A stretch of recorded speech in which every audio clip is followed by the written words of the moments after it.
Ha 57 anni ma non li dimostra, in campo si muove ancora con una classe, un'eleganza e una rapidità che lasciano a bocca aperta.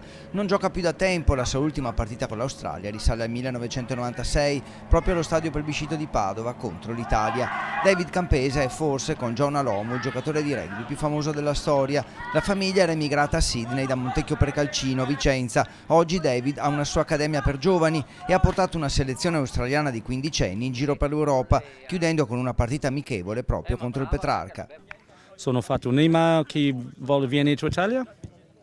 Il nostro club ha giocato Wasp, Newbury scuola e Newbridge, quella in Galles, è partito molto duro. David ha giocato 4 anni a Padova vincendo 3 scudetti e 5 nel Milan, intanto con la sua Australia otteneva il record mondiale di mete segnate e l'oro nella Coppa del Mondo del 1991. Mio figlio Jason, anche domani sera viene mio parente di Montecchio Precalcino, non lo so, è molto fortunato per noi che vieni qui ancora. Nella Hall of Fame del rugby mondiale il suo volto è sui francobolli australiani. Quanto al rugby italiano, David, conosciuto per i suoi giudizi diretti, ha le idee chiare e propone addirittura un allenatore. Io ho visto la Coppa Mondiale e per me bisogna un allenatore italiano, non bisogna Irlanda, Nuova Zelanda, bisogna qualcuno che conosce il rugby molto bene qui, come Vittorio Manari, buon allenatore.